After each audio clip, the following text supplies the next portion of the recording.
It's the blue eyes for me. It's the Ferrari for me. No.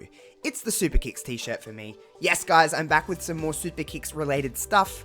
Everyone knows that I love Super Kicks, and I only kind of tackle things and put this sounds very egotistical of me, but put my name on things that I truly love. Super Kicks is one of those things. We know the people behind Super Kicks, and we know they're constantly trying to create new things and new designs, and as you see on the screen right now, a brand new kind of redesigned, easier to navigate website. And there's some stuff on sale, like some sweatshirts and all of that kind of stuff. Of course, you know, if you use the code Josh00, you can get free shipping. You just got to go to superkicks.com. That's SPRKIX.com. You get some free shipping, site-wide, completely anywhere in the world. If you want to get some stuff like some sweatshirts or a cool gold shirt, or just, you know, what I like to call the traditional Super Kick shirt, that one you see on the screen right now. All different kinds of stuff, some hoodies and some beanies and some different kinds of wrestler designs and podcasters and all this kind of cool stuff. I love Super Kicks. I'm going to keep talking about Super Kicks because I'm very passionate about things that I put my name against, and this is one of those things. It's like, okay, you like me, maybe you'll love Super Kicks. You'll find something you love, feel confident, feel fresh, feel trendy, kind of everything. It just kind of fits with anything. I'm a believer in, to feel confident, you have to look confident. And this is the kind of stuff I feel confident in. It makes me feel confident that I can take on the world. Feel like I get in with today's society. All that kind of cool stuff. So if you go to superkicks.com, that's SPRKIX.com, enter the code Josh00, you get yourself some free shipping. Grab something you love, I know you will, and then people will be saying, it's the Super Kicks t-shirt for me.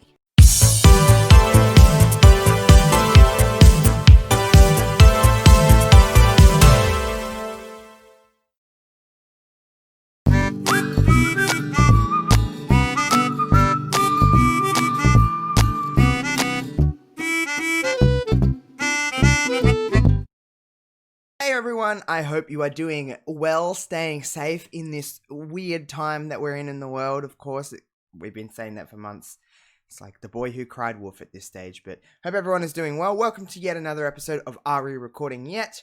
I've got a giant chat to get to, so you know where to find me at this stage. You know what this kind of stuff is about. All the links in the description below.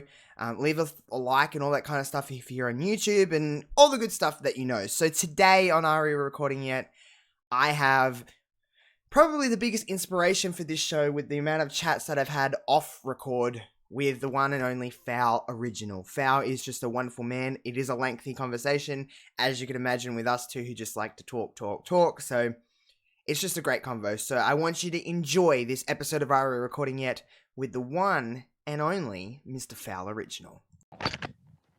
Alrighty, so listen, it is in typical me, and you see my guest right here, FOWL, as if you're watching on YouTube. Of course, no matter what we do, we always talk for like an hour before we record. It's just what we do. I'm pretty certain there's not too many people within this kind of community that I could probably talk to for longer, in just the sense of like, if we didn't time ourselves, we could probably talk for like 8 or 9 hours, and we would just be like, oh, I need to probably go to sleep or something like that. Like I need to wake up. Yeah, we would just be talking and talking just about, not even, we just talk about life, really. We talk that many times that we just kind of know each other's lives, and we're like, okay, you're doing this. But it's kind of like this show that I was saying to you in our pre-chat, FOWL, is just kind of like, these kind of conversations was the kind of inspiration for this, was the kind of behind this, is just kind of like, okay, this is what I wanted to kind of do, because there were so many people who I found so fascinating with, and then I almost kind of had to dull them down to talk about wrestling. As weird as that sounds, it was like, you're so much more interesting than just two people fighting on a screen. So it was just kind of like I know more about you as a person than I do as you as a wrestling fan at this stage. I'm like, okay, I know that's our common ground always is wrestling, but like, I wouldn't know that many things about you in a wrestling sense. I know more about you as like, okay, FOWL does this for his job, and FOWL did this for his job, and it's just kind of how it is at this stage. Like, we had just had an hour-long conversation, everybody, and there was probably 2 or 3 times that we actually talked about anything that's happening in the world of professional wrestling. We're just kind of talking about life. So first and foremost, FOWL, how are you? How is life treating you? Well, thank you very much, Josh. Like, and I want to echo that. Like, we always used to have like hilarious chats before stuff, and then they could have always been shows unto Yeah. themselves. But I'm really good actually. So this week I am on a week off. So that's why I said to Josh, I was like, "Yo, if you got some time, let's do this." So it is like Thursday afternoon-ish, and I am, as I said, I'm off work now for a week, and I've been in this new job now for like coming up to like 2.5 months, I was which gonna is say it's been a minute since I've crazy. seen it on. I think it was September. You went into that job, right? Was Yeah, that right of me saying? Yeah. So yeah. September. So God, it's nearly the end. At time of recording, everybody, it's like the 19th of November. So I mean, it's just I don't even remember October happening. To be completely fair, it feels this year has just been such a whirlwind in so many different ways, and it's just kind of all just kind of rolling into one. So it is what it is. But at time of recording, it's nearly end of November. Time you hear this, it might be December, everybody. But so I mean, jolly old Christmas is around the corner, and at time of recording, this is my day one of a full lockdown that I've never experienced before. So we're just trying to get on top of this before Christmas because I don't want to have a COVID Christmas. You're in a sense of a lockdown as well, Fal. I'm sure you don't want to have a Mm. COVID holiday season or anything like that. I don't. I had a COVID birthday. To be Yeah, honest, I'm yeah, having that that next was. week too. I'm real fucking pissed about it. You know what the interesting thing about it was like I had this plan at the beginning of the year, and the plan was when it gets to June, before all of this hilarious pandemic happened, Oh I yeah. was like, get to June, I'm gonna have enough money to just go to Europe. That's all I want to do, just for the weekend, nip over to Europe for my birthday. I'm booking my birthday off. I was quitting my job. I had all these plans, and then we all get locked in our houses. And on my birthday, got sent a box of wine by my little brother and his fiance. Very classy box of wine, not a box wine, a I box know what of you mean. wines. Yeah. Yeah, and these six very nice wines, and I can remember them turning up on my birthday, and like I had nothing to do. I couldn't go anywhere. No one can come Yeah. around. We're in full lockdown. I Yeah, that's can't how just I feel. nip to I the know the pub. feeling. Yeah, Yep. but the one thing that I really, really found solace in was I just put a message out on Twitter that day, feeling proper down, and I just put, "It's my birthday." Like, it's just my birthday. And the outpouring of love that I had from wrestling Twitter, all over wrestling Yep. Twitter, people like Sean Ross Sapp, who really like popped me because it was so nice of him. Like Virtual Basement, WrestleMania threw me like all of these people that I didn't necessarily think gave a shit really did. Yeah. And like that tweet, I remember just saying, "It's my birthday." It's one of the things that really was a highlight of this year for me, Mm, because the year before I'd made it my business never to tell people my birthday, and that year was like the first year I was like, "It's my birthday," and yes. everybody came out, and I was like, you know what, this whole content creation stuff, it ain't bad, is it?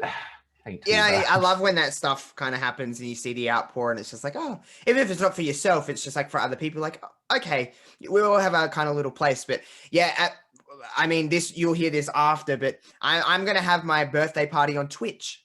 That's what I'm doing. Mhm. I'm going to have a birthday party on Twitch. People can come and hang out with me, hang out with this stupid little idiot that's sleeping over there. You know, that's just basically what's going to happen for my birthday. I'm like, well, if I can't even see my sister who lives across the road from me. So I'm like, I'm just going to sit on Twitch, play some wrestling games. And like I said, everyone would have already seen it by now, but, and just see, you know, essentially that, just have all my people from Twitter just be like, come and say hello, wish me a happy birthday. It'll make me smile for the day and just kind of, you know, go on with my day. But it's So how does that feel then? Because obviously last year you were like doing the podcasts yeah. more like full time, and it was almost like a different world, wasn't it? So like this Yeah. year you're doing Twitch and you're doing all that, you're doing stuff like this, which is great. This is like totally outside of the scope of what last year you would have necessarily done, Yeah, dude, and it's it's crazy. crazy, man.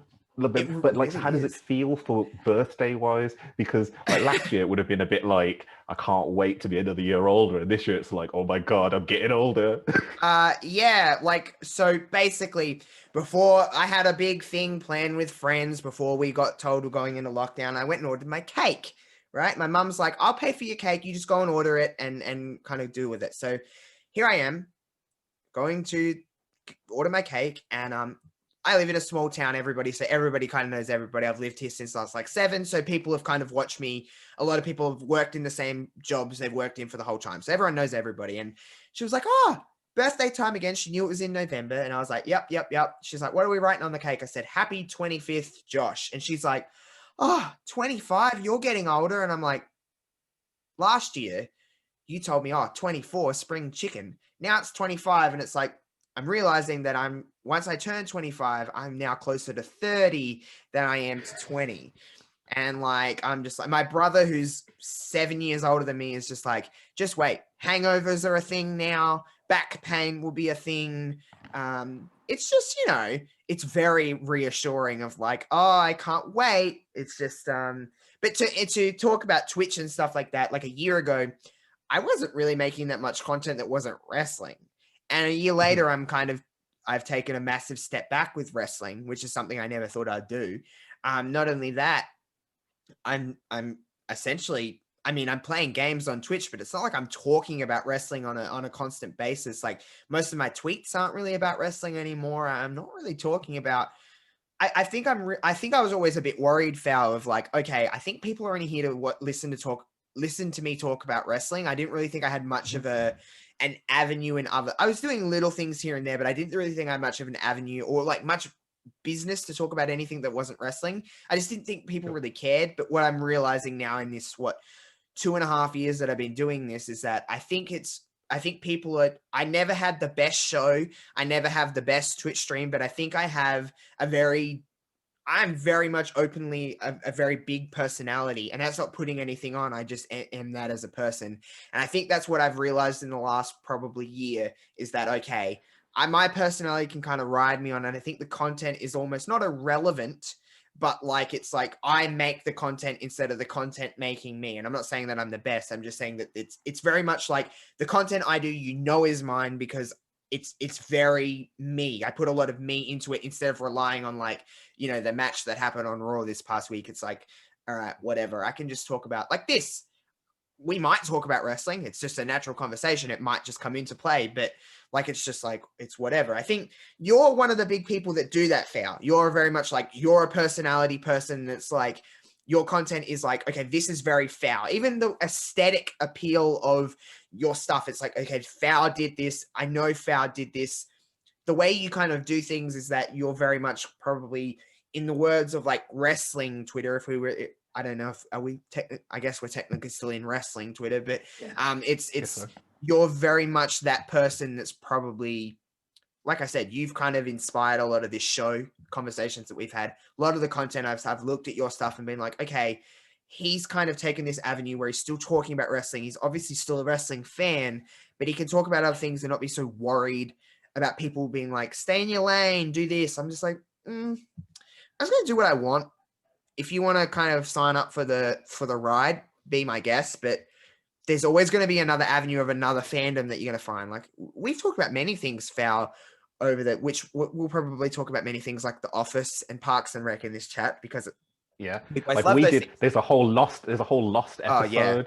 Like, oh my God, that lost whole episode, which lost I haven't had. concept, whole Yeah, lost exactly. concept. A whole lost concept and episode, which is something that we tried to do before, and it was during this year of my computer blowing up at several times and like all this craziness. But we recorded something where we talked about like wrestling related to TV shows, and we did like a whole show based on Australian TV shows from your past and stuff. And it's still recorded. It's still something that I might pull out at some point.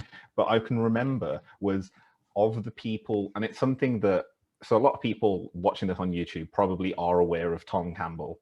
And Tom Campbell from Cultaholic and stuff, and they know that person. Yeah. And he is one of the nicest people Oh, ever I know. He social popped in my media as Twitch well. stream a few months ago and like gave me a shout out on Twitter, and I was like, like he just, and I was like, Tom Campbell. I'm like, I know that name. And I'm like, wait a minute. Yeah. Tom Campbell from Cultaholic was just vibing in my Twitch chat. And then he put out a tweet about me. And I'm like, you don't have to do that, dude. Like, he has a much bigger following than any of us. Like, he doesn't have to do that. So sorry to butt in, but like, yeah, I know. No. But that's what I wanted to say was like with that, and to give you the credit for that is we're all on Twitter and we're all doing wrestling things, and you know, we're doing our own thing. And then out of nowhere, I can remember seeing Tom go, "Hey, this Josh Robinson kid, he's doing his own way.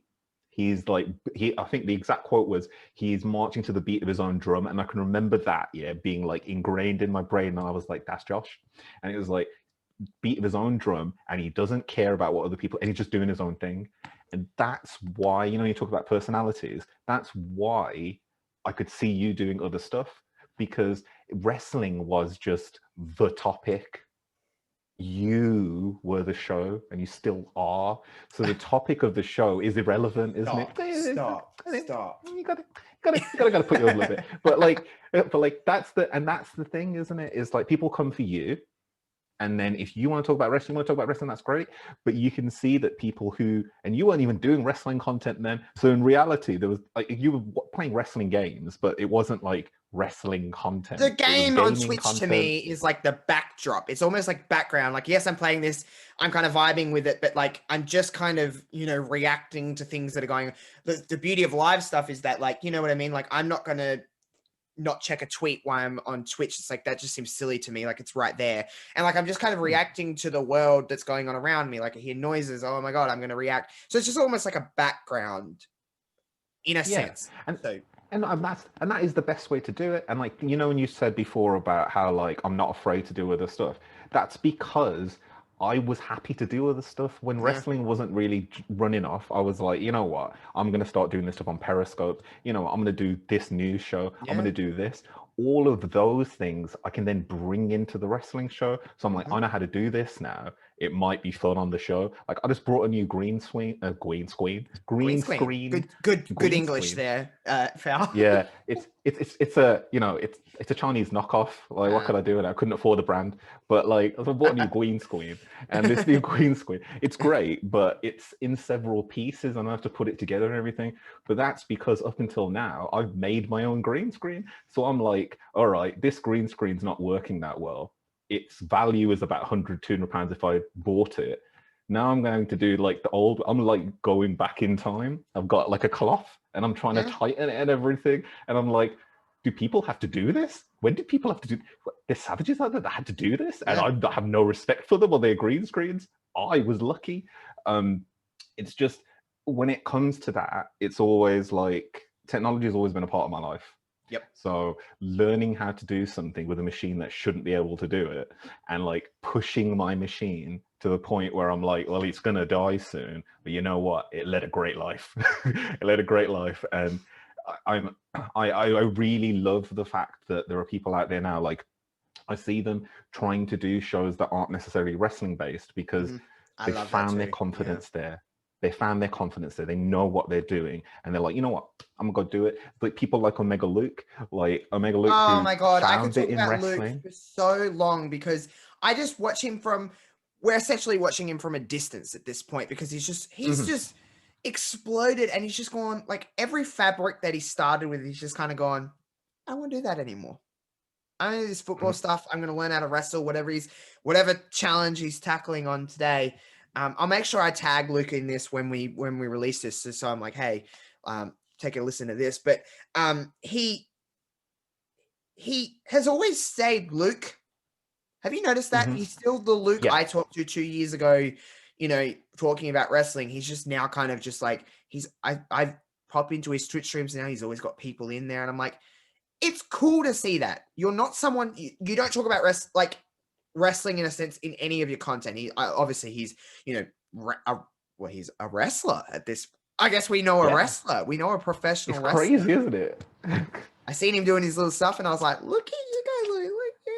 But like, it's just cool to see people like Luke do stuff like that. And he's not, his football stuff is what he does content wise, and that's all he does. And that's what's kind of his bread and butter. People wouldn't know him from wrestling. They know him from like, as in like wrestling content creation. They know him from his football manager stuff. And I just think that's the coolest shit. But you are right. So many people have just, I have noticed a lot of us that started within like wrestling podcasts are now doing so much more than just wrestling. And it's like cool to see that. I love seeing people just thrive in their personality. It's funny you mention personalities and stuff like that. And I know we'll kind of sing each other's praises, but something that I'll humbly brag about is that what people have just told me over this last 2 years is that I have a very good way of hosting. That you could easily be a host of something.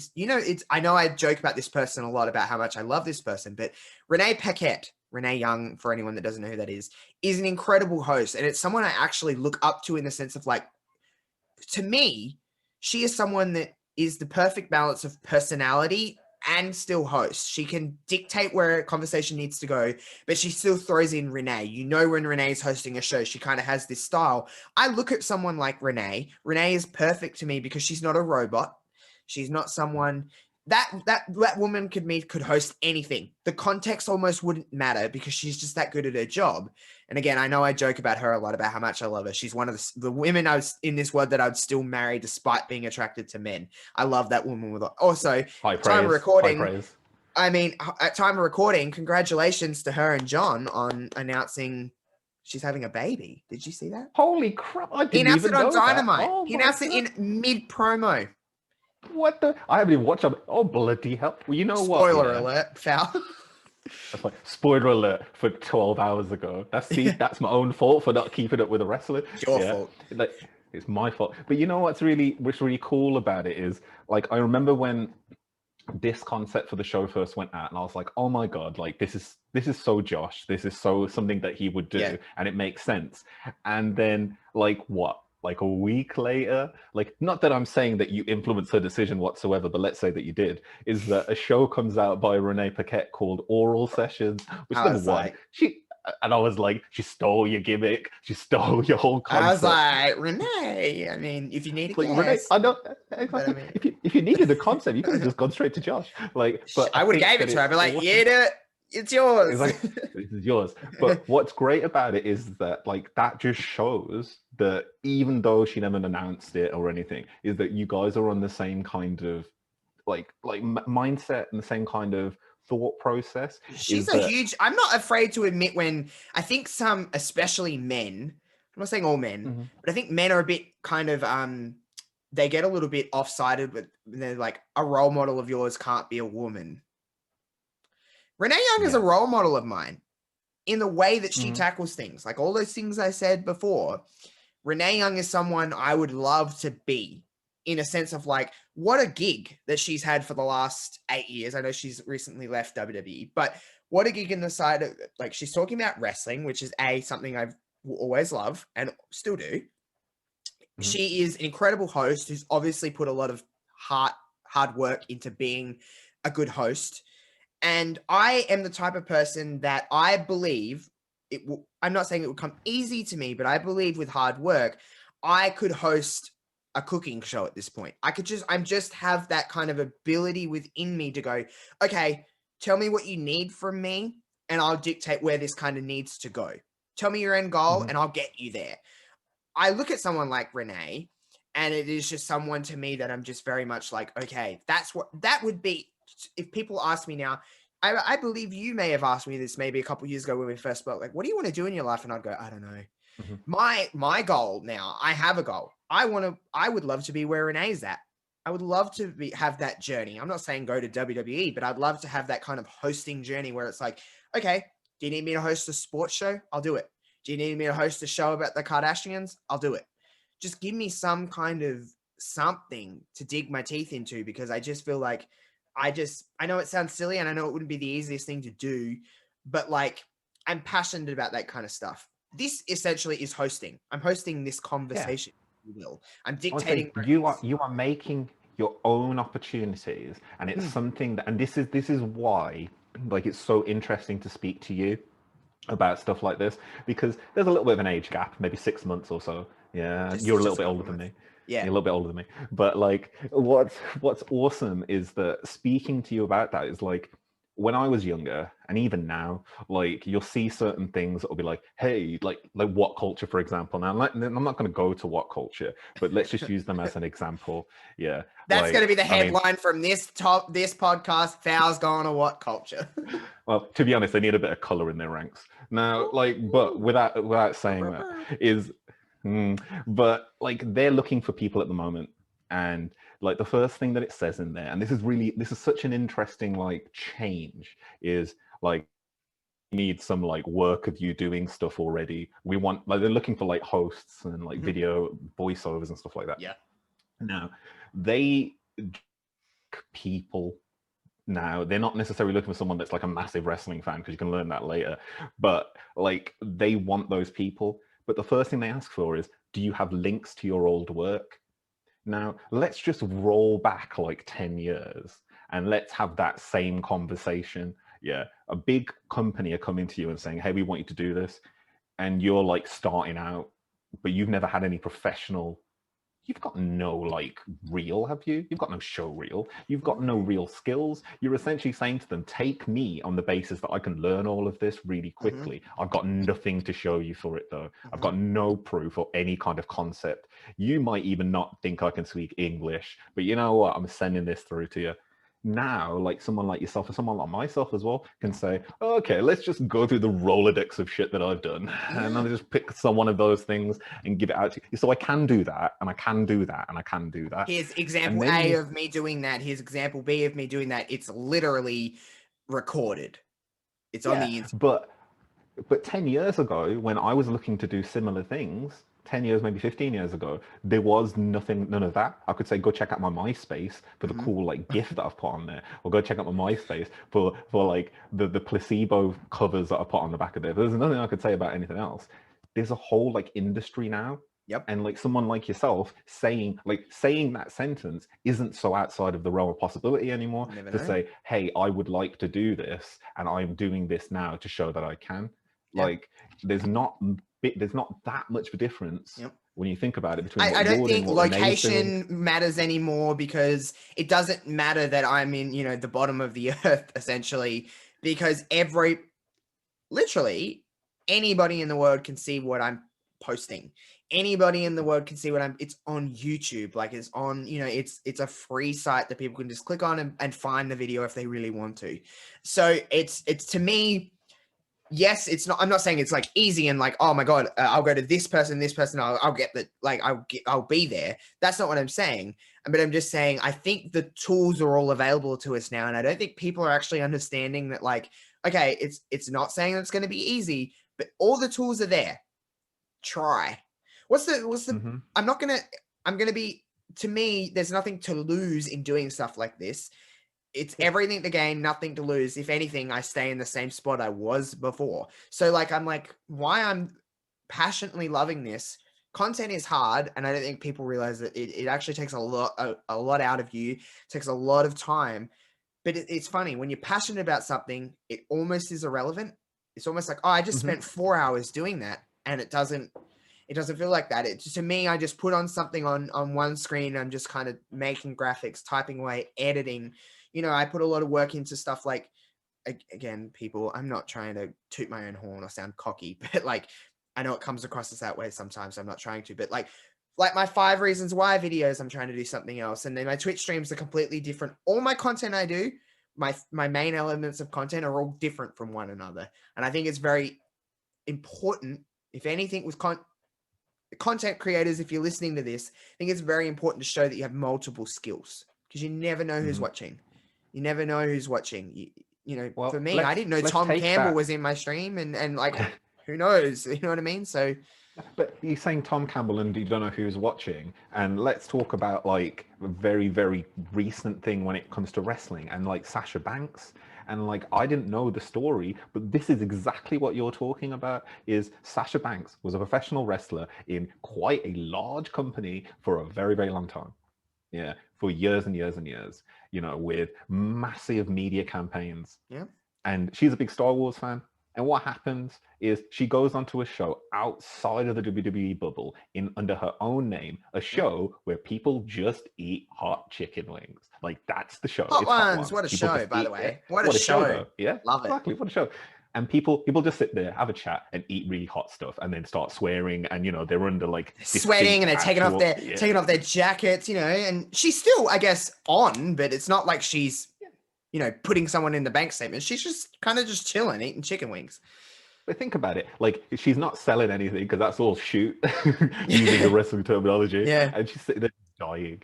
And what happens is that Jon Favreau sees this random YouTube video, doesn't really have an idea of how big she is in the wrestling space, just sees her like eating some chicken wings and goes, you know what?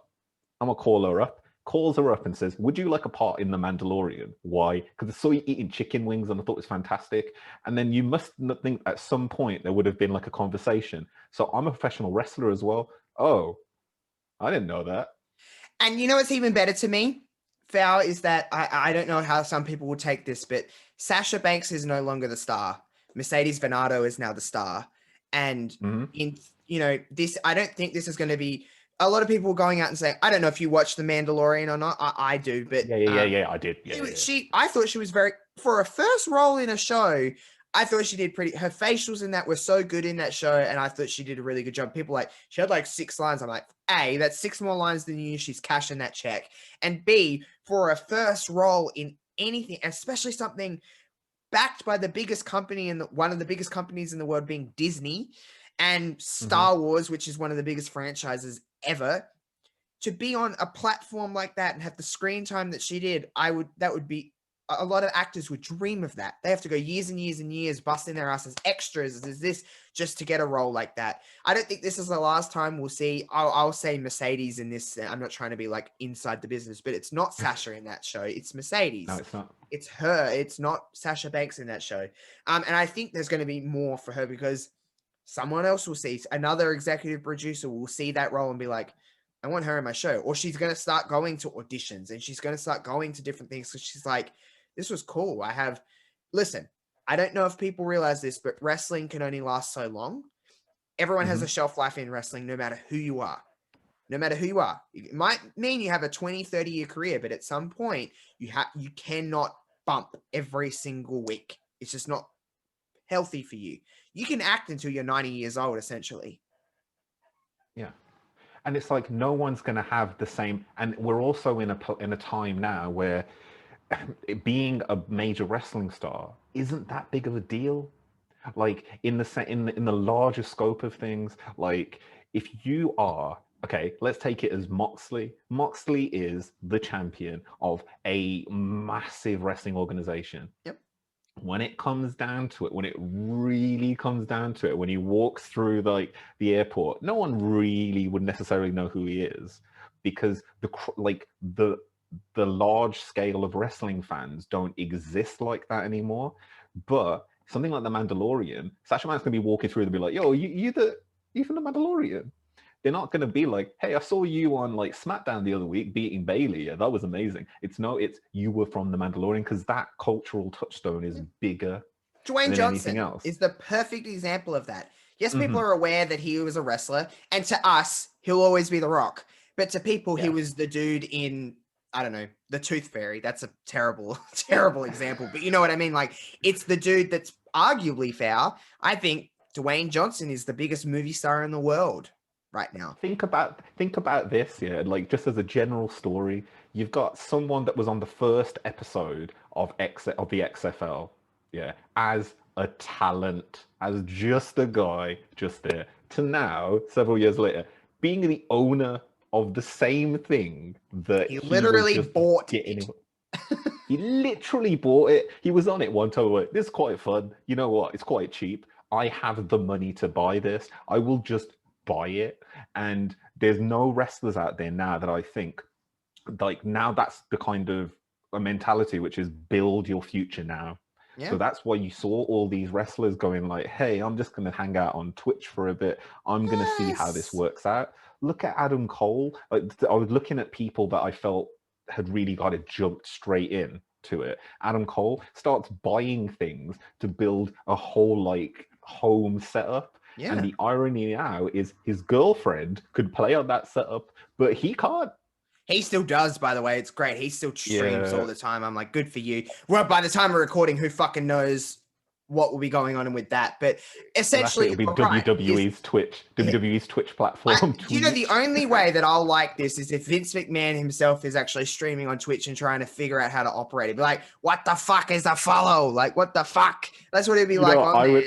Hilarious. I would pay good money to watch him play something like Centipede on Oh like an my arcade God. machine. Just there going, God damn it, and then just smashing it, just destroying the machine. Like that'd be great. Hilarious. But it is like you see so many people.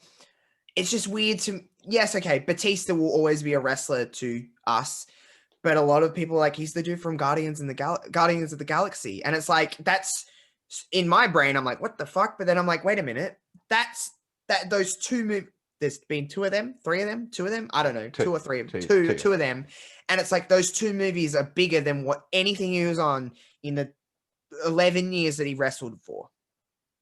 Because it's a smaller pond as well. But what I love about this, and it speaks to how good wrestlers are promoting themselves outside. Absolutely. But like someone like Sasha, which again I find all of this so hilarious. And you know, like when you look at like the WCW, for example, and you look at the things now later on. Wolfpack.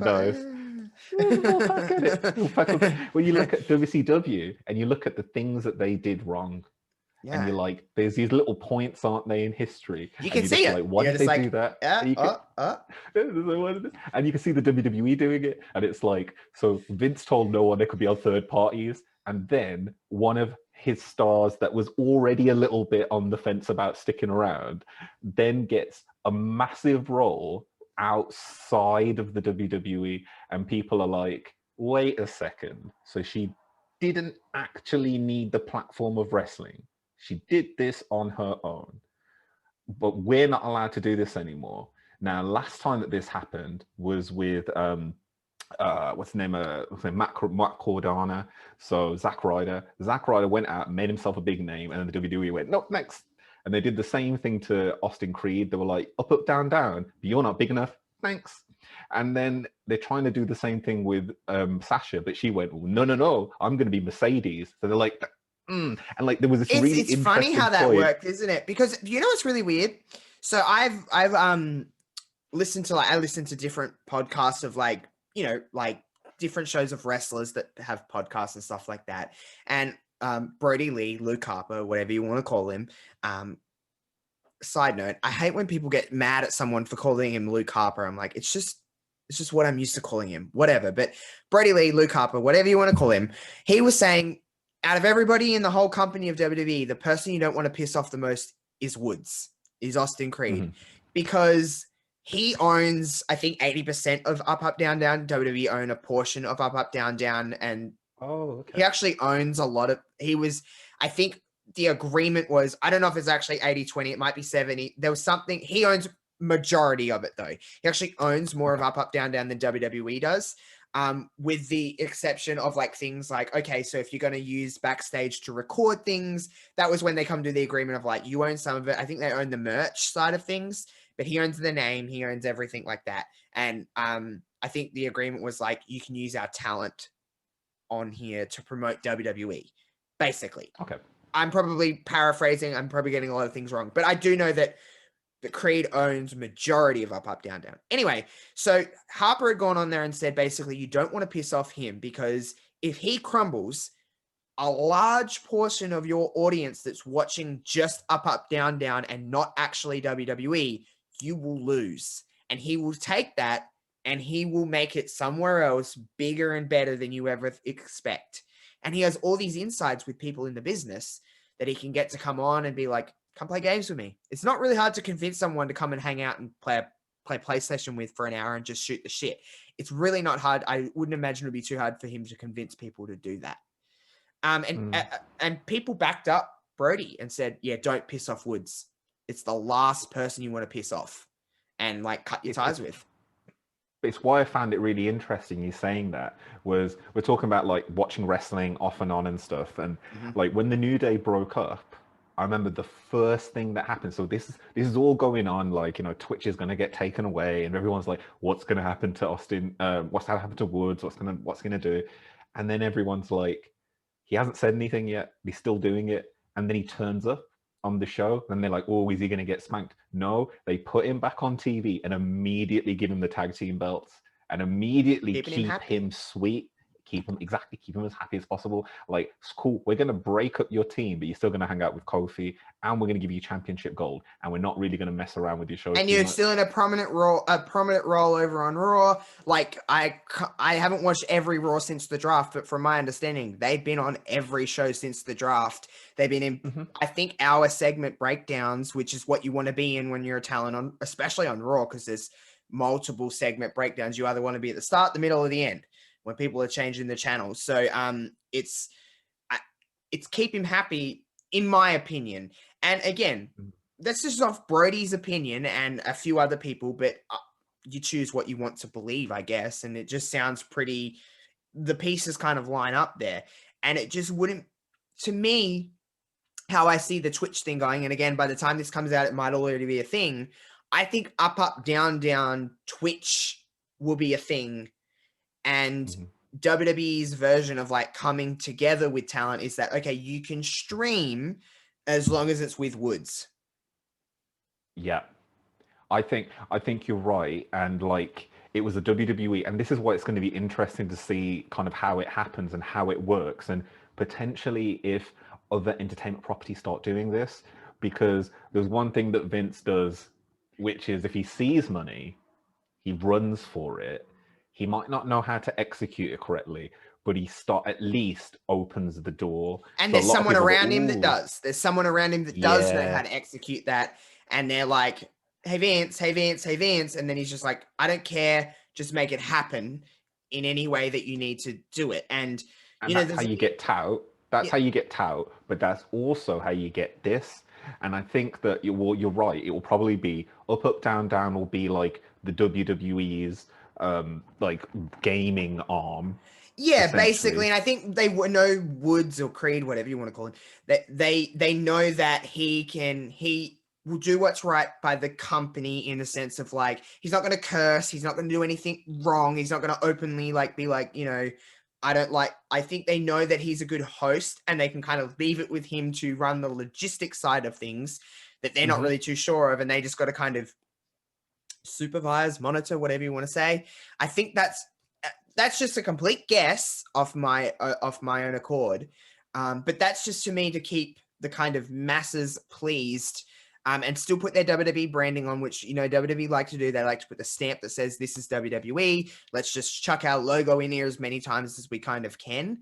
And it still allows talent to kind of be on Twitch, because the beauty of that is you can just do what we're doing right now, FOWL, and just Discord in, Zoom in, and you're good to go. You can kind of just let them do their thing. But I think there's a balance here, and I said this to you in the pre-chat. I don't have an issue. A lot of people were like, oh my God, I can't believe Vince won't let them stream under their WWE names. I'm like, I actually understand that. Like, it's his property, and he can control what's on their television, and he can control how they are portrayed on television. And that's his, for example, Zelina Vega is his property in the sense of her name.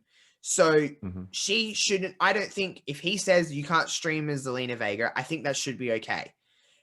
Now, that's not to say she can't stream at all under her real name or another stage name. She can do what she wants.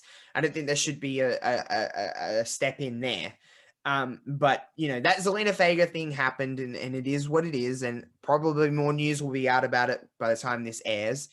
But it's just a very I've said my piece on Twitter, but it's just a very unfortunate situation what happened there. And it's just, at the end of the day, I think there's more sides to the story than just what came out, but there always is. But it's just, from the outside looking in, to all of us, it's just such a petty, money grabbing, just, Paige said it on her. I watched a lot of Paige's streams. And she did everything that he asked, or everything they asked. She changed her thing to Saraya. She took all WWE mention out of her thing. And she just said, listen, I'm happy to collaborate with them. I'm happy to, but just don't take away what I've built here. I'm not Hmm. asking, I'm like, I don't really care about the money. She said, it's good and I'm making money from this. But she said, it's not about money. She goes, wrestling was taken away from me. I broke my neck twice in that ring and I can no longer do that. I'm essentially useless to that company. They're paying me to do Hmm. nothing. She goes, this was something to do with my time. And she's like, she said, if WWE were to call and say, hey, we want you to stream on our official channel, she would go, absolutely. But don't take away what's mine as well. Well, it's like switching that off onto a tangent because this show is then going to end up being wrestling based the whole way through. Doesn't But matter, whatever we like, go with. I, I know, but I wanted to switch it to this because like there's something that I've noticed quite a lot of, and it's something that I wanted to try and get off the ground. And it was an animated series, and it's like a few people have heard me talk about it before, and it's the major problem with it is the logistics part of it in the sense of producing the animation. Now, the reason why I'm talking about it is because I don't want people to think that I ripped off the what are they called, like talking shop guys. So like Oh, yeah, yeah, Rocky yeah. Romero and stuff Yep, that made something which is base roughly where I was going with it. yep. So people don't go that. Believe me, I've got very lot of ideas that never got executed correctly. Like, but that was one of them.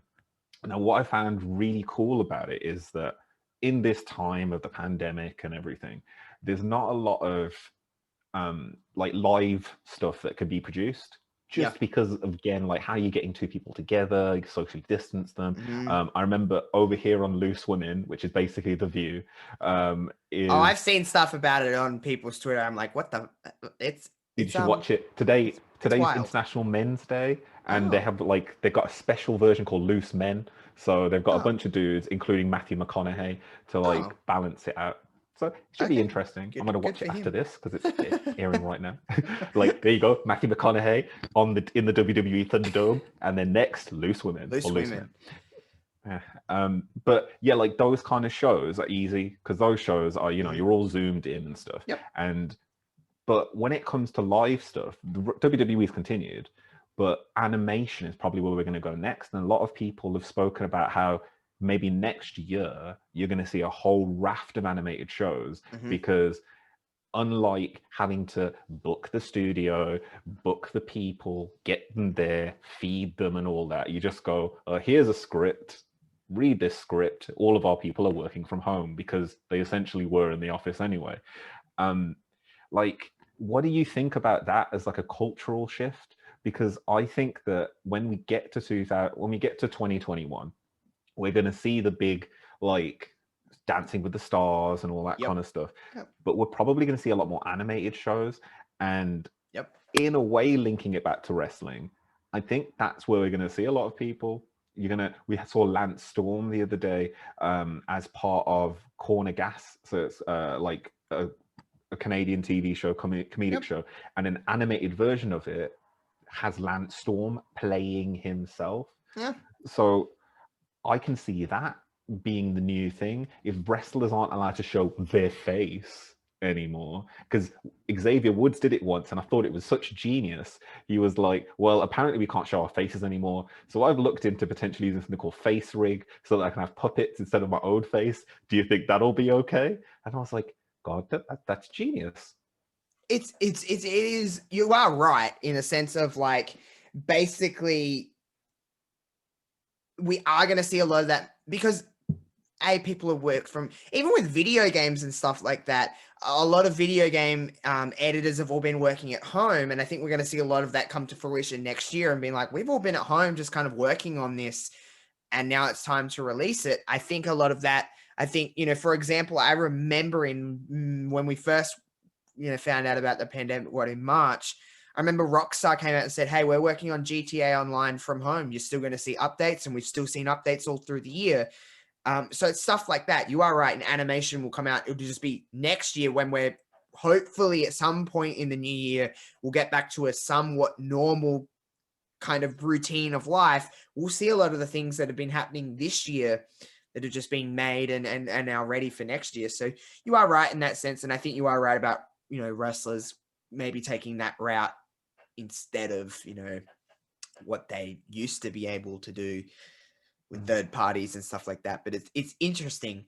Um, Something I want to talk to you about is is so we had this, like, when we first talked, whenever that was now, it seems like so long ago.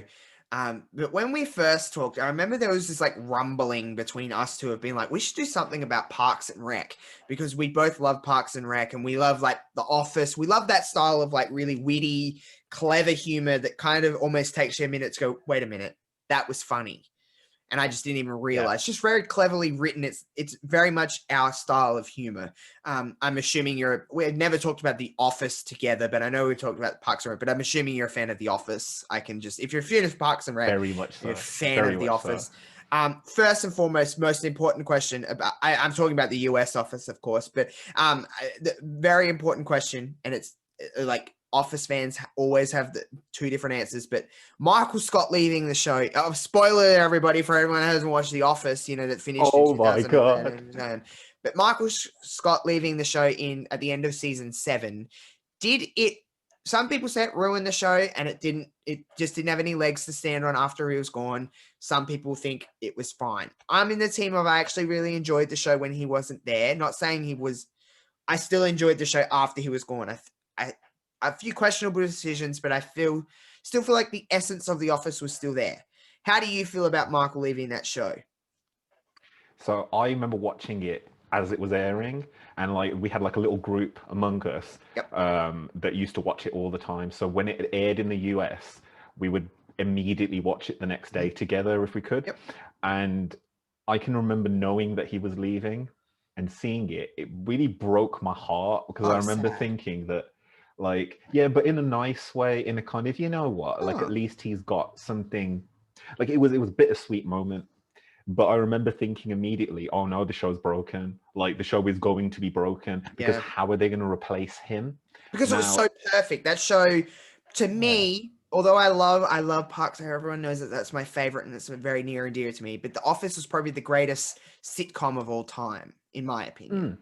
And obviously, I watched the UK version first as Yeah, well, and that yeah, was such a cultural phenomenon over here in the UK that yeah. in my mind, I was like, well, essentially, if Michael Scott leaves, that is the end of the show, because the way that Mhm. it was kind of framed in the United Kingdom was that the show was more about Ricky Gervais Yeah, being a bad boss than it was realistically about this ensemble cast. Even though they were there, it was yeah, all about let's make fun of yeah. Ricky, It was let's like keep point and making fun laugh. of him. Yeah.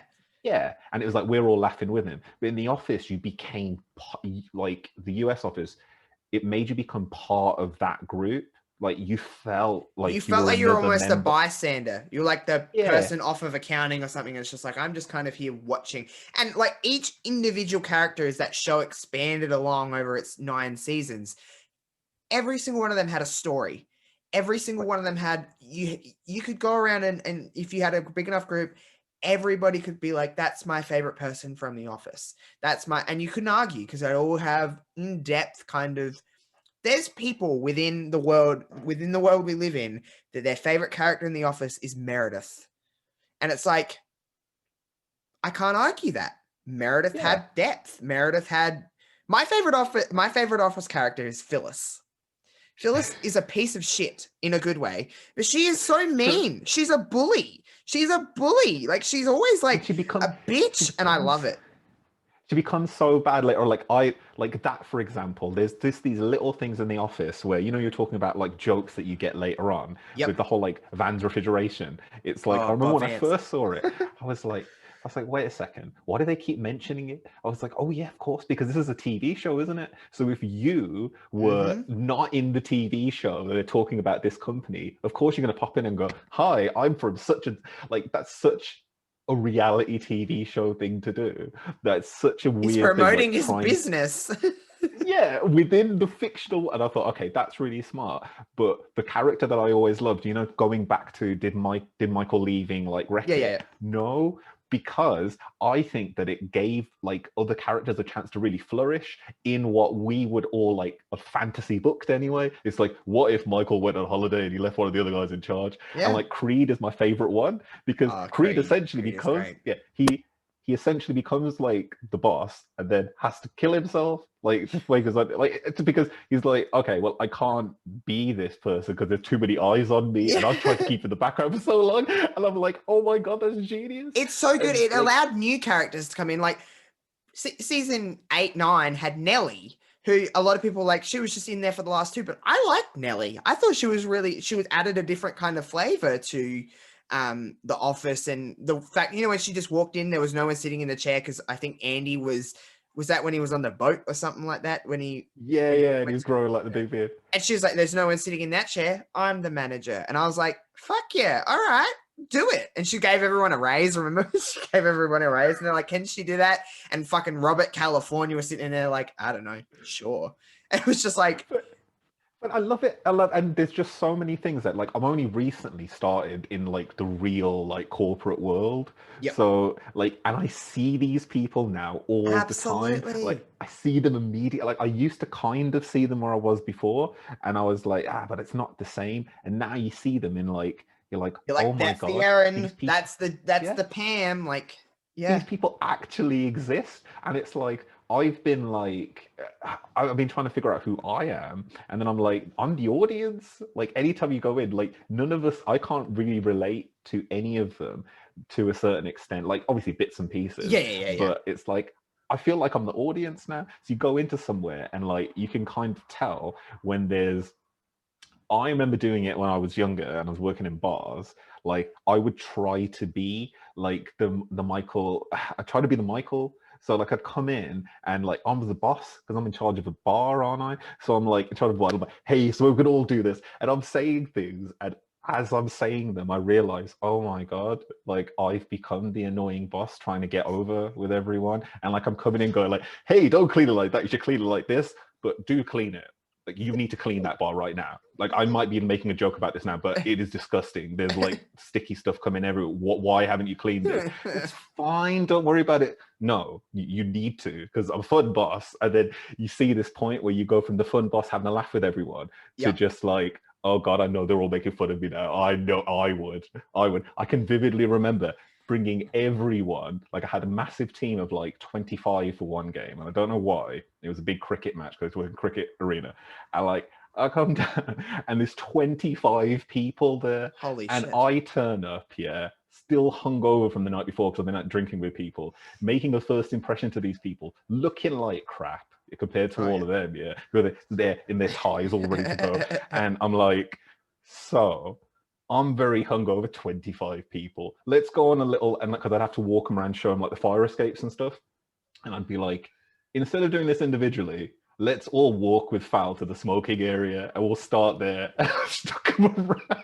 Took him around the whole of the site. I left the bar unattended. I just Oh locked the well. door, just locked the door. There's Fine. customers out there, and I was like, I'm taking them all out. So I went for a walk, and I can remember thinking this would be like an episode of The Office, because I could vividly remember thinking, like every 5 seconds, I was like, have I got the keys on me? Have I got the keys on me? Because the most embarrassing thing would be to turn up with all these brand new 25 people and go, well, I can't get back in now. That's great, but let's all jump It's over the bar.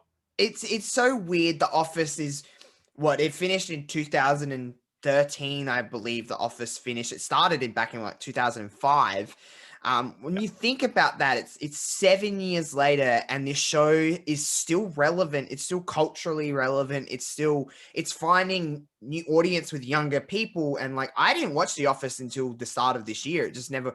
I think it was a little bit of a stubbornness in me, but like, I like Parks and Rec. I'm not going to watch The Office.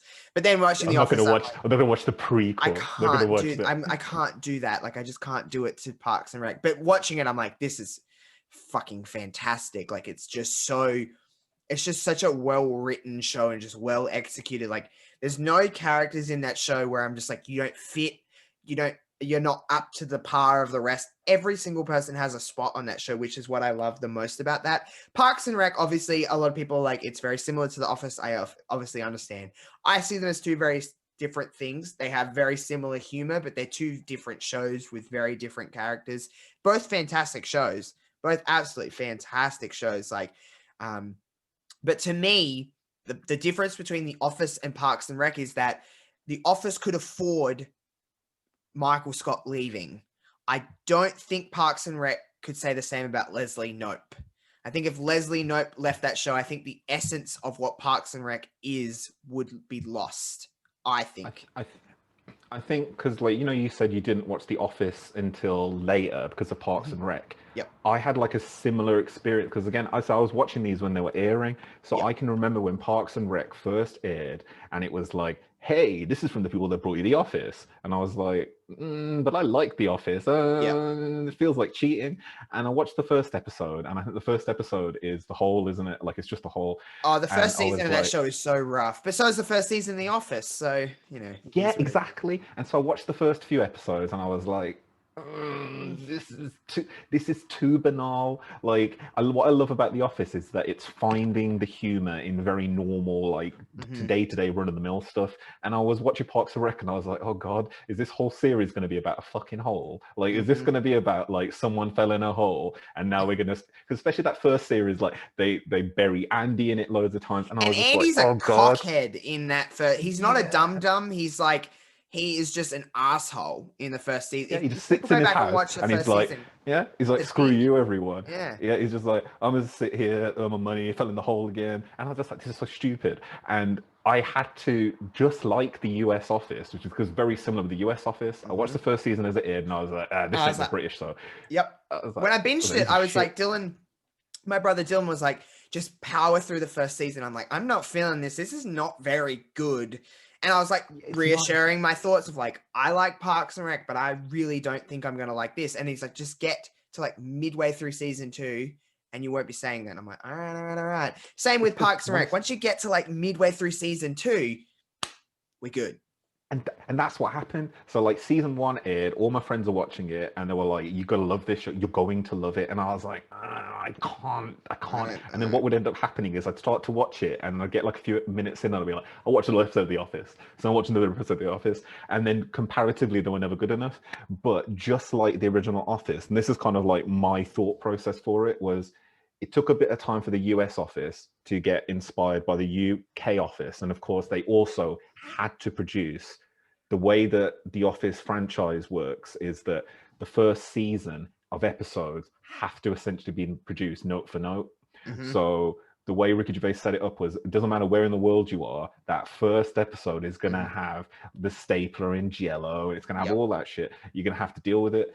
But in the US office, because it was during the writers' strike, they had this weird little section where they went, you know what, we're gonna squeeze both seasons into Mm-hmm. like the first half. So you get Hot Girl, but Hot Girl didn't happen till essentially the end of the season Yep. in the UK. So I was like, once you got past that, and then they were like, okay, now let's actually explore what an American office is like. Because Yep. even over here in the UK, they used to call it the office, an American workplace. Yep. And I was like, when it came on BBC, just to like separate it out. But just like that, first season, second season were a bit shaky when they didn't know what was happening Mm-hmm.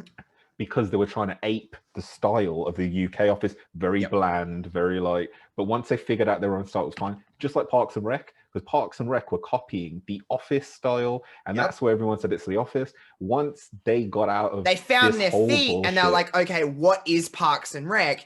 I mean, from season 3 to like season 6, I mean, the last season is give or take with Parks and Rec, but those 3 seasons in the middle, like phenomenal work. Amy Poehler is, I actually really believe that Amy Poehler is very underappreciated and underrated in the world of acting or whatever. She's actually very good, especially with characters that I could be wrong, and you might know Fowl, but I'm pretty sure Amy Poehler may have been a producer on Parks and Rec.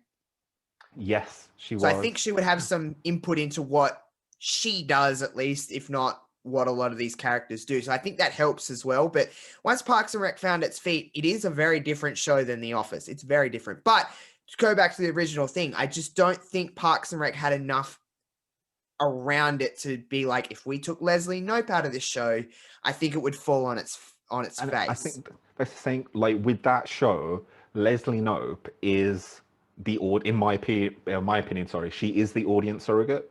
Yeah. Like, you know, like they speak about the audience surrogate in certain things. Like with The Office, audience surrogate was obviously Jim and Pam to a certain extent, Yep. and like people outside. So like the Dundies episode, the audience surrogate is the people that aren't part of the Dundies. But Yeah. I think with Parks and Rec, the audience surrogate is Leslie Knope. because there's all these things happening in like Pawnee that are really weird. And Leslie Knope It's so weird. seems to be, because they're just weird. It's like weird It's a stuff. weird place. It's a weird place. It's like, let's have stuff like dedicated to clams and stuff, because that's what you'd have in that kind of small town. You can kind of see it. But with Leslie Knope, she is the least crazy of everyone. Yeah, and I in feel my like with opinion. Leslie is like she's the middle ground and everything just kind of spins around Leslie. Something always ties Yeah. back into Leslie when I think I don't know if it's going to be controversial to say, but I think the essence of The Office was Jim and Pam. And that's Everything kind it's the of audience surrogate, isn't it? everything just kind of revolved around Jim and Pam. Whether But even when you, no, Michael but even was when you the got to lead that point character, but it just kind of with Jim and span Pam, around that. as you're saying, like it kind of went around them. Yeah. It's almost like kind of like your point is almost like backed up and proven when we get to the end of the season, and then there's that weird like kiss that Pam has with the like exact, and I'm like, that makes no sense. I remember watching it and I was like, as an audience surrogate, you're probably thinking, which is very interesting, and it was very, very clever. Yes. Executed a bit weird, but it was very clever because it was The like, intent was well, of definitely there. course. Yeah, Yeah. and I think it was just they picked the wrong character. Like that should have been something for I can't remember her name anymore now, but I know. Yeah. yeah, but it should have been for someone else, and Yeah. it should have been for someone else, because it being Pam was almost like a betrayal to the audience, because it was like, you've invested all this time in who you thought was a relatively nice person, but the second that the cameras stop rolling, she's fallen in, and it kind of makes sense, doesn't it? Because she's been looking at this sound guy for potentially now like 10 years, probably Yeah. as long as her being with Jim. And Yeah. maybe something went down when she broke up her relationship with, Roy. I keep getting the US and UK, with Roy. So Yeah. maybe in that little bit of time before Jim, she's like, hey, you're a nice sound guy, I like the size of your boom, let's go and make boom boom. And that's what happens, isn't it? Basically. You But never as an know. audience, you feel betrayed, don't you? You're like, oh my God, that was a part of their I life remember we watching weren't privy to. that last season of The Office, and I didn't know what happened in The Office when I first watched it. Like, I honestly didn't know. And you were watching the relationship of Pam and Jim crumble, and you're like, I was like, no, don't, like, do not, I don't want anyone to be with anyone else. Like, I just want them to be happy. And you could kind of see it. And she was growing further away from him, and they were fighting, and Pam and Jim never fought. They were the happiest couple it's what every couple aspires to be is Jim and Pam.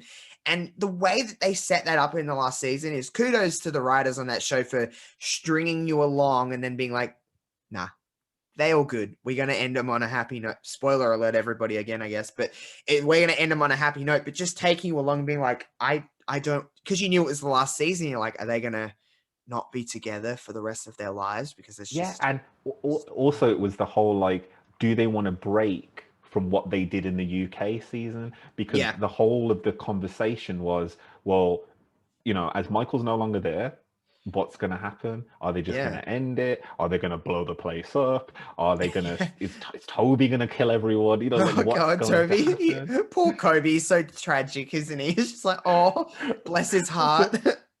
I saw a tweet the other day that said, in 2020, I'm Toby and Michael. And I was like, that is true. It really is. We all are. That is just true. It's crazy. But to kind of wrap things up here, FOWL, to kind of stick on the topic of The Office and Parks and Rec, if you can pinpoint one episode from The Office that's your favorite, one episode from Parks and Rec that is your favorite, what would it be? I have my answers, but if you don't have yours, I can go first. But if you want to answer favorite episode of each series.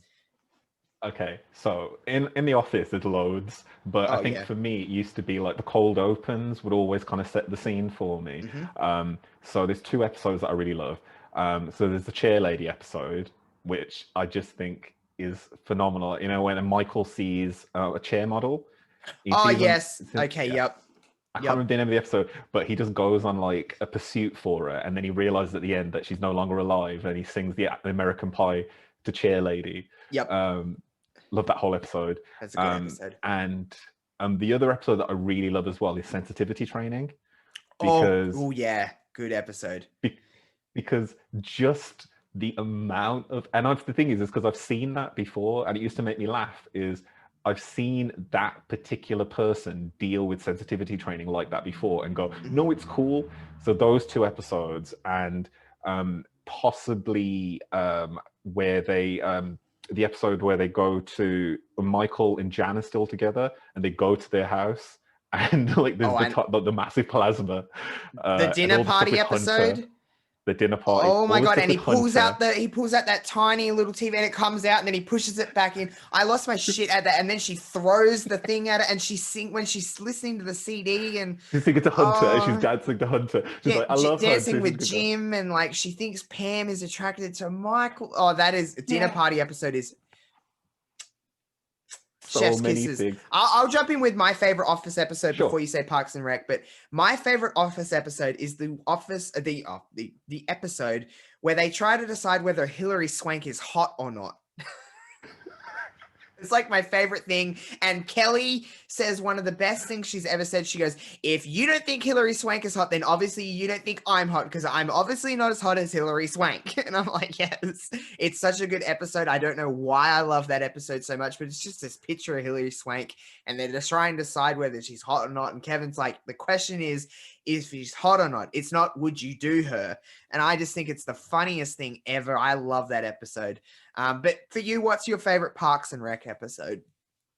So Parks and Rec episodes, favorites are probably, because I love anything where I kind of love the political humor.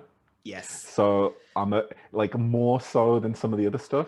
So I'm a big fan of when I'm like, oh my god, like exposing myself now for not remembering character names anymore. It's okay. But you know the dude with he's like Leslie's, like he turns up every now and then. He's a counselor. I can't remember his name. He has like curly hair. I know him from Jeremy Jam. You just got jammed. Jam. I hate Jeremy Jam. He's a piece of shit. I love him. He's I love trash. him so much. Yeah. You just got jammed, and he does this weird thing with his politician. body, and he's like, yeah, Jeremy Jam. He's in a TV show that I absolutely love called Delocated, and you never see his face in Delocated or his real voice. And I remember for the first time ever seeing his real face and voice in Parks and Rec, and I was like, and he has his weird body movements. Yeah, he does like all of these things, and if you're watching on YouTube, you'll see us like spazzing out, basically. Doing his stuff. And he does that when he's dressed up in the other show, like with the ski mask and stuff on. You never see his face. So I was like, oh my god, that's the same guy. And he says the same kind of stuff. So any episode with him in, I think there's a particular one when he when Amy's trying to, Amy Poehler, when Leslie's trying to get through. Leslie's trying to get through something, and I think it's the first time they meet, and he agrees with her and helps her out, and it's like a whole thought process of like who she needs to make happy to get that to happen. I loved that episode. And also possibly when Andy goes to, like, he's being he wants to go to college but he can't afford it. That whole episode where just kind of going there, learning that like all of these things you've got to pay for. And that particular episode, really loved it as well, because it just shows how much, like, getting that scholarship as well, like just the way that it comes through. Andy is just such an adorable human being. He's just, I don't even mean like in an attractive sense. I just mean his personality is just so adorable, and you just feel sorry. Like you just want to be like, good job, man. Like, just good job, good try. Like, for me, my favorite episode of Parks and Rec, I have two. It's the Harvest Festival, because it's just such a great episode, because my favorite character in Parks and Rec is Joan Calamezzo, the news reporter, and she's just tragic, and she is always like hungover on her own show. Yeah. And my favorite line from Parks and Rec ever is Tom going up to Joan, and he goes, Joan, did you just get your breasts done? And she said, thank you for noticing. I love Joan. She's just such a tragic lady. But the Harvest Festival and the episode, one of the greatest scenes in the history of television is when Leslie is going up to her podium to announce her run for candidate of city council, and they're on the ice ring, and that song by Gloria Estefan, Get On Your Feet, plays, and then they run out of red carpet and they all slip over, and the song keeps cutting in and out. anybody that doesn't know what I'm talking about, you need to look. It's like episode 5 or 6 of season 4. It is hilarious. And it is just, it's one of the funniest scenes. They're all slipping on ice. The basketball player slips over as well, and that song just keeps playing. And it's just, that whole episode is so good because she tries to make Ann Perkins her best friend. She tries to make her campaign manager, and it just doesn't work. And it's just such a good episode. Like Ben in that episode makes claymation and he compares it to Avatar, and it's just a whole mess, that episode. I love that episode.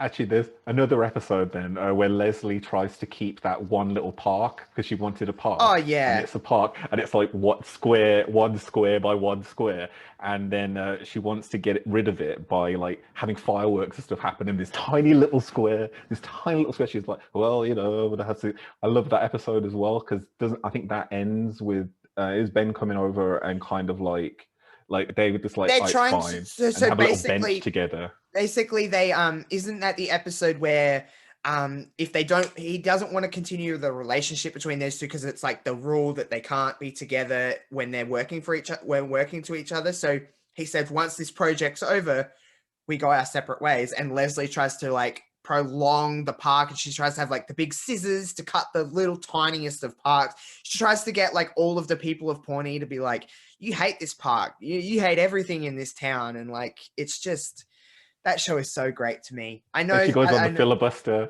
She goes on a filibuster for like 4 minutes. Well, all of it, I think what it is for me, especially when I started getting into like when I used to work for a government, seeing how like seeing The Office now in the corporate world and seeing that in like, that is how public office works. Like, that is exactly how public office works. It's just a popularity contest, and then a bunch of people who don't really know what they're doing attempt to do things. Because essentially Leslie is the best at her job, but she gets recalled. She gets all of these things that happen to her. Again, spoilers for everybody that hasn't watched this show that aired so many years ago. But like, she's the best at her job. And eventually, I mean, all still happy endings, but that town hates her, and she's just trying to do her job.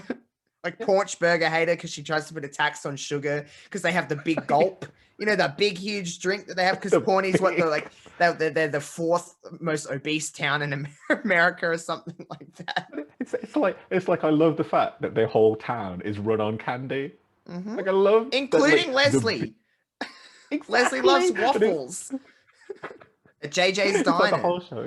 Yeah, the whole show is just about eating, and that's another thing that I really appreciate about it was The Office. The Office was all about, in my opinion, like drinking, and then the Parks and Rec is all about eating. It's like, let's go and sit down at this ridiculous diner and eat stupid plate of food, and then talk about politics. To me, they're the two shows. Them two shows are my 2 favorite shows ever. They probably always will be that way, and I like the fact that they're very obviously written by the same kind of group of people. They're created by the same group of people, but they're different enough to not just make them carbon copies of one another. And I think they've created 2 very, I like this word a lot, but iconic television shows that'll probably be timeless. I think those 2 shows will be timeless because even watching The Office now, 15 years after it originally aired, it still holds up. Some shows just don't do that. I always love Friends, but I don't think Friends holds up in the year 2020. It's very irrelevant, and it just doesn't, a lot of the jokes in it are like, this isn't funny anymore.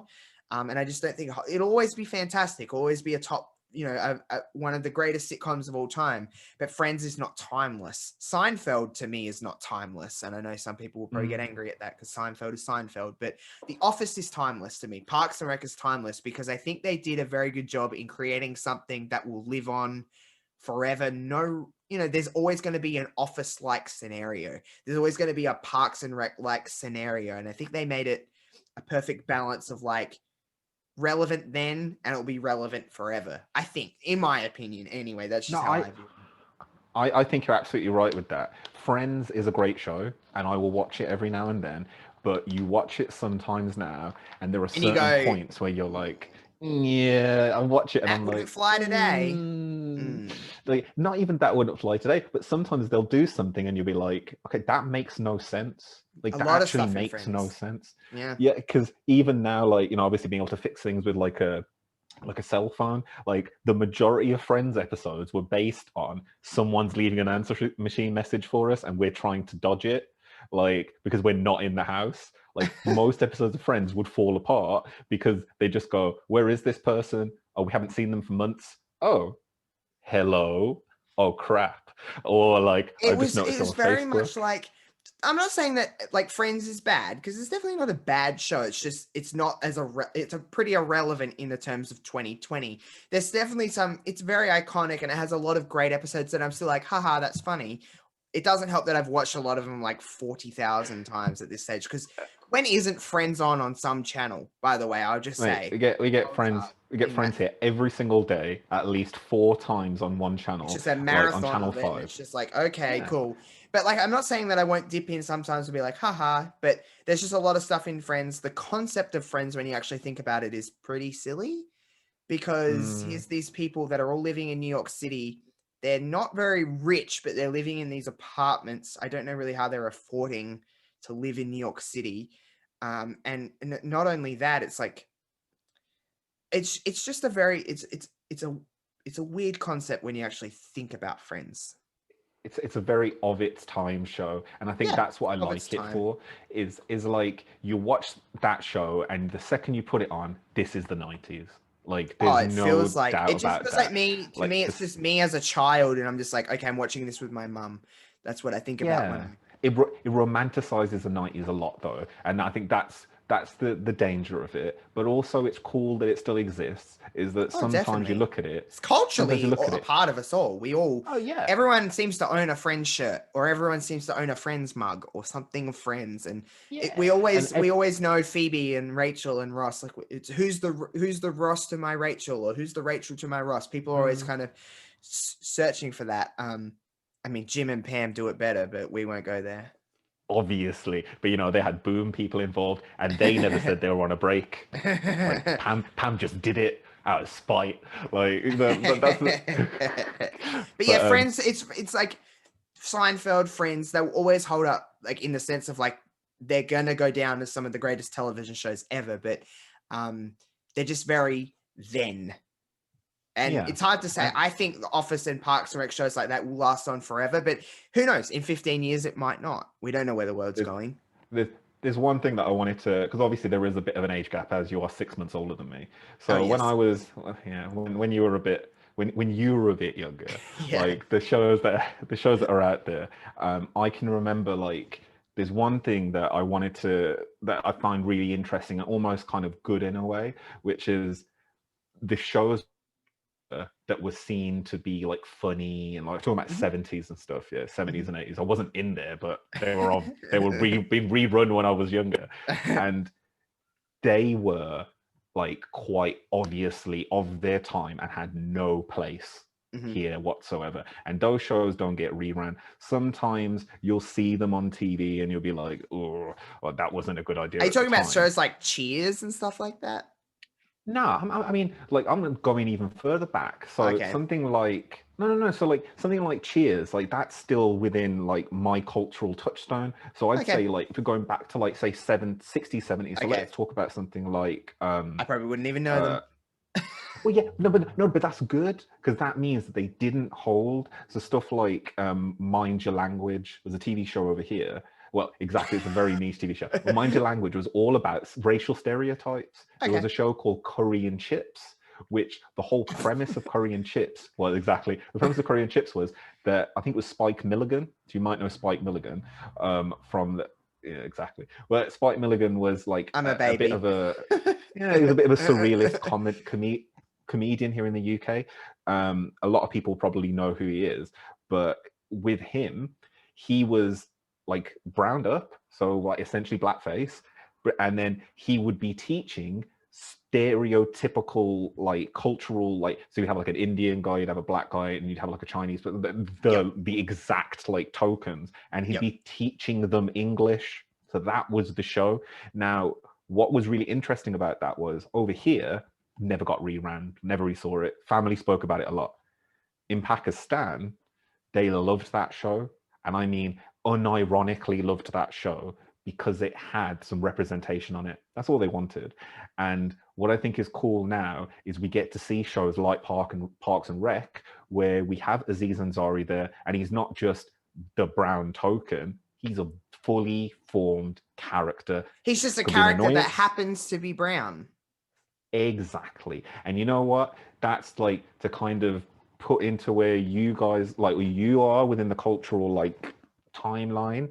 Yeah, it's great to think that like you don't have those shows so recently in your history to be like, well, it was only acceptable like 5 years ago. We look at something like Friends, that's almost 25 years ago. Some of that is acceptable a whole human being Put it in ago. context, everybody. Friends started the year before I was born. So I grew up with Friends, but by the time I was actually understanding what Friends was really about, it had stopped airing. It was finished. I was 10 years old when Friends aired its final episode. So put it that way. God damn. No, but that makes me feel old, man. At least 6 months older than you. But like, but yeah, it's a really. I think that it's great now that also we're able to have these kind of conversations where we don't have to worry about like, because anyone can make anything, and if people want to make something which is of the time, and like you want to make something which is of now, you can do that. But if you want to make something like that's timeless, like The Office, that's like Parks and Rec, which live in their own kind of timeline, they live in their own don't kind of really- universe in a sense, They don't do, they? don't they?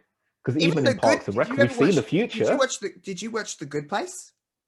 No, I didn't, but I heard Because really, it's really good created things. by Mike Schur, who is a creator of Parks and Rec and was a writer of The Office. So it's that kind of humor. Kristen Bell's in it, which I love her so much. I think she's Ted great. Danson's in it as well. Yeah, I thought exactly. Ted Danson had a great career revival. I saw him in a show called Bored to Death, which was great. And it was a HBO show a few years ago. And it was about a writer who, it was all very weird, but he essentially played like this weird version of himself. I love when actors do that. I love it, love it, love it. I think it's great. And the only other show that I'll touch on before we say goodbye, did you ever watch Veep? Mm-hmm. Were you a Veep fan? Yes. Oh my God. That Julia Louis-Dreyfus is oofed. She's so good. But that had 7 seasons. I want to say it was 7. Yeah. 7. Yeah, 7. It ran for that show was so for me, for an American comedy, if you want, I guess it was it was like, I don't know how you would really describe it. It was something very different. It was a very strongly languaged American television show, which Americans steer away from a little bit.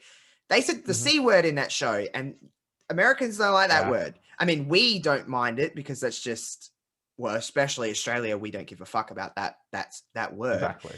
But to hear that in an American show, I was like, whoa, that sounds so odd coming from you guys. But like that show to me is another show that is very different, obviously, from The Office and from Parks and Rec, but so cleverly written. And obviously, Julia Louis-Dreyfus has been doing television for a long time, but she drove that show, and it was just so clever and so, I guess, a little bit of, well, it was before politics is a bit of a mess now, but it was started before all of that, really, when you, well, in a sense of like mainstream mess that it is. Politics has always been a mess, but like what we're seeing now. But they were very clever in not defining which party they were, so they didn't deter any fans, and like just kind of making a weirdly honest show about American politics and making it, like, when you think about it, why can I not think of Julia Louis-Dreyfus's character's name? In Seinfeld or no, in Veep? In Veep. Why can I not think of her name? It's just lost my. Damn it! It's just lost my. She would. But I know who you mean. But we know it's Julia Louis-Dreyfus, isn't it? Oh God damn it! I can't. Why can I not think of her name? You shouldn't think of the. I should be able to think. It's one of my favorite shows, and I'm just having a mental blank. Selena Meyer. Selena Meyer. Okay, so when you think about that show, in the sense of like what American politics is, Selena Meyer is a pretty horrible person, by the way. She's pretty Like spoiler alert, okay? Spoiler alert. You've watched the finale, haven't you? Ruining all of these great shows.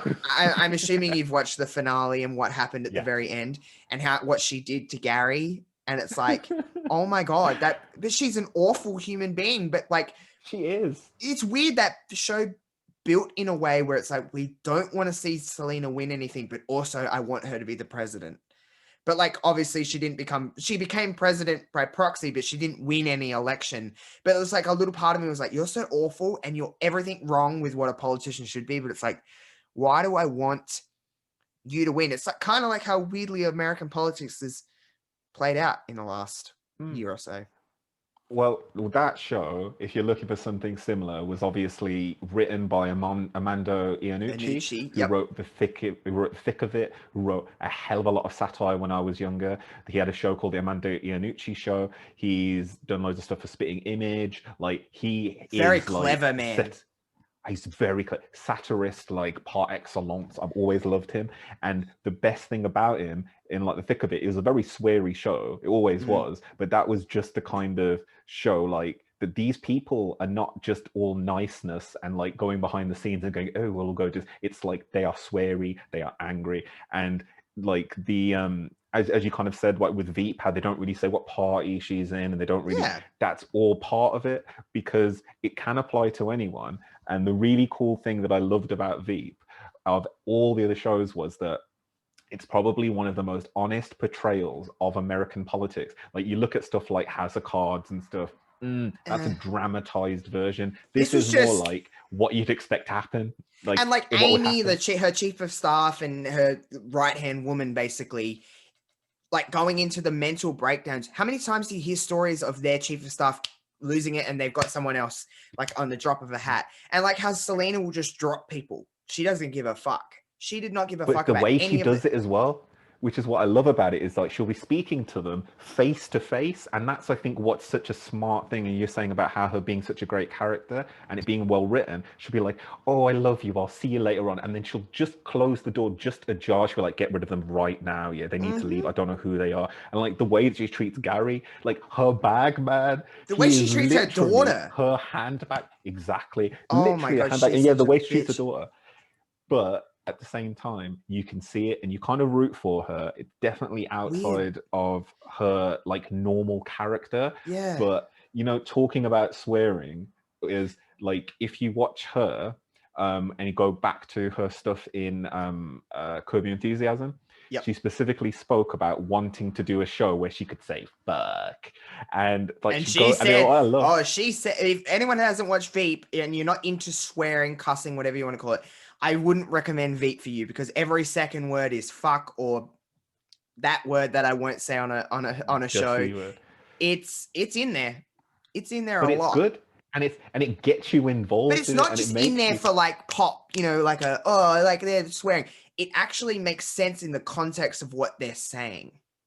Like one thing that I love about, and that's why I think the cool thing about there is the British influence directly into politics, into the show, is when you get a show like that, it's a British writer trying to put a bit of their own flair in there. And as you said, swearing isn't that big of a deal to us. So we kind of look at it like, whatever. I see that at like 9 o'clock on BBC, and the Americans are like, oh my God, you said a 4-letter word. Yeah. And that's ruined their career. And then you think, wait a second, I've talked to Americans about the C word, by the way, and some of them don't care, and other ones are like, if you say that around me, I'd think differently of you. And I'm like, I can say that in public here, and it wouldn't even, people wouldn't bat an eye. It's like a term of endearment. I don't know if you've seen The Boys, but The Boys is very similar. It's great. It's like basically a term of endearment is anytime someone sees something, how you doing? You like, and there's a movie, which I think I'll wrap over my C word like experience with, which is, if you've seen Shaun of the Dead. Oh yes. Yeah, so Shaun of the Dead over here in the UK has a 15 rating. Now, I learned when that movie came out how the rating systems work, because you can say the C word in a movie over here in the United Kingdom and it will still get a 15 rating if it is said once and isn't said in a sexually provocative fashion. So if you just go, you are a C, that's fine, because that is not like, that's a term of endearment. If I said I would like to see your C, then that would turn it into an 18 because it's now the specifics. But what's really interesting about that movie is that it takes about like 5 minutes and they're in the pub and it's like, can I get any of you a drink? And I remember sitting in the cinema and going, Oh my did God. he just say, like, I remember this the is like a first time C, I said right? that word. I remember the first time I said that word. I accidentally said it in front of my mum, and she looked at me. I was probably 16, 15, 16 years old. And I was like, can I get away with swearing? So in my mind, I was like, if I'm going to swear, I'm going to say the most violent swear there is. But like casually violent, because if like you say this one, anything you say after that is not going to seem as bad. My mum looked at me and I was like, okay, this is how they're going to go. She's going to yell at me. I thought I was going to get in trouble. And she goes, you're going to say it at some point. That's the way to do. Like, I think that the only time I've ever said it, like, I know now not to say it, but when I was like an edgy teenager and one of my first jobs working at a toy store, I walked into work and there's a whole group of people I don't know whatsoever. It's our first day of work and we're all just sitting in this room. I'm coming in late, had long hair, trying to gel all this long hair to look like not crazy. And we start talking about comics for some reason. And I was like, oh yeah, that one shop, they can act like C's, but the other shop, they are C's. Now, bear in mind, this is a toy store. So I've got like people I've never met before. Luckily, none of them were management. They all looked at me and there was a kind of, oh, look, he's all funny. He's gelling his hair to, oh my God, who is this guy? And yeah, yeah. So I learned very quickly like that word has a kind of, everyone's all happy. And that was like 2006. So everyone's all happy. And then it gets to a kind of, oh, you went too far. Like, why would you say that? Can't relate here.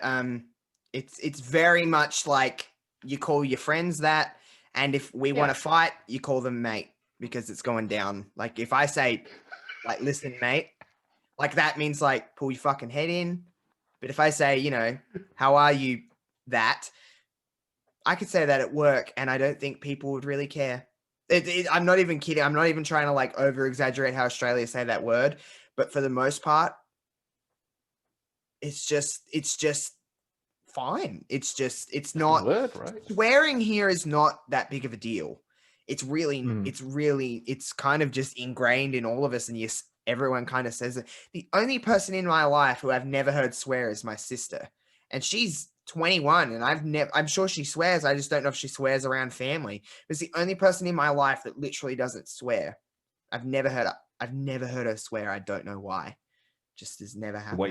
What you should do, yeah, is definitely get a swear jar involved then, because I think when she has to start paying for them, catch her out. Like, wait a second, that sounded like half a swear. I'll just take half the fee this time.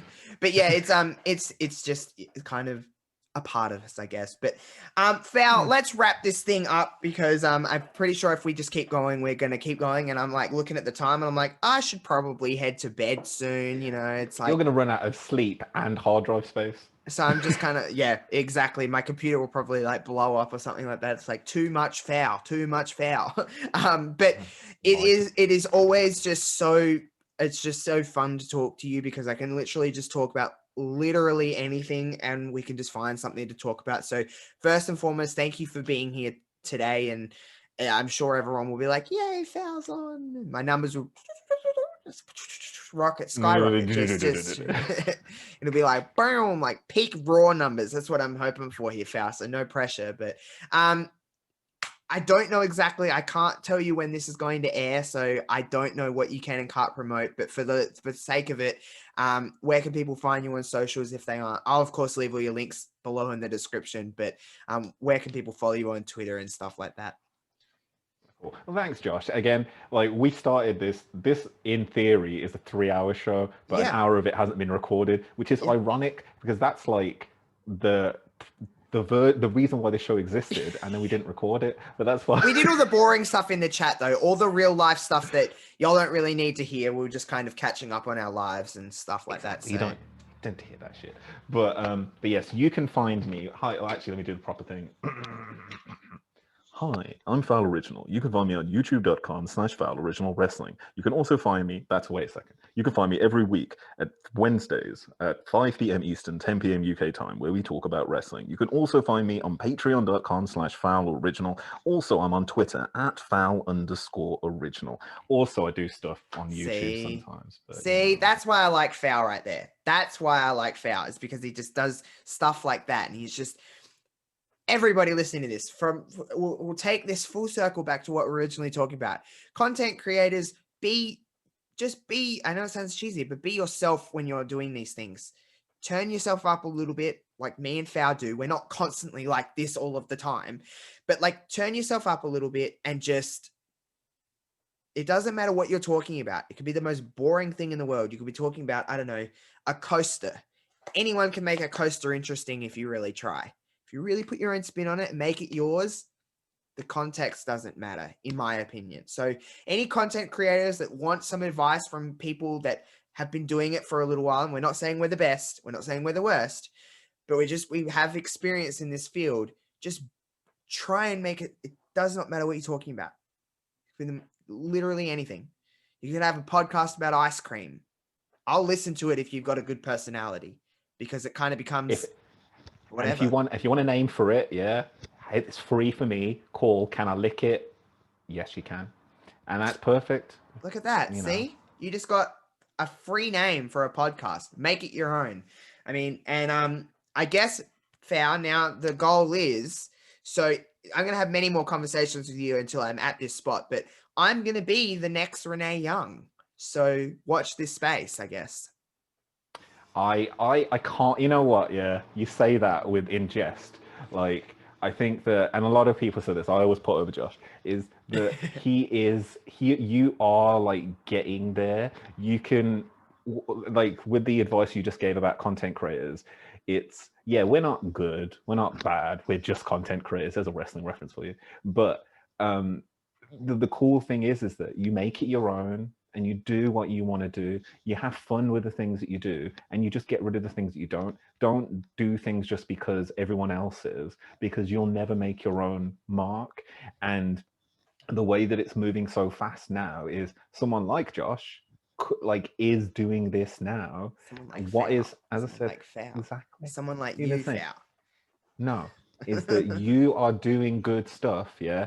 And like, what the cool thing about what you're doing now is that you're building that base. Renee Young and all these other people had to learn how to use Zoom for their real job. They had to learn how to use Skype for their real job, had to learn how to use Streamlabs OBS. We've been doing that shit since 20, like whenever. And now there is no barrier. There's no difference. You are Renee Young to a certain extent. It's I mean, I don't know. I'm pretty cute, but Renee's probably got it down in the looks department. But FOWL, look, listen, okay, everybody. Final piece of advice from me, if you want to listen to me for anything, is that me and FOWL have very similar mindsets on that, but our content could not be any different. Like, it is so different from one another. We don't make the same thing, but we're in the same mindset of like, we're just being ourselves. We're just making stuff we want to do. I don't make anything like FOWL does, and FOWL doesn't make anything like I do, but we have the same kind of passion and drive to just make content that we want to make. That you have to always remember that you're like, okay, do people want to really listen to this? But if you believe it and you want to make it, people will listen. It takes time. None of us, we put out our first bit of content and it was like, nobody knew what that was. It takes a lot of it takes a lot of building, it takes a lot of networking, and it takes a lot of supporting other people. Remember that. Not in a fake way either. Make sure you're actually supporting these people. Support people who support you. I'm always a believer in that. Give time to people, and it will come back to you eventually.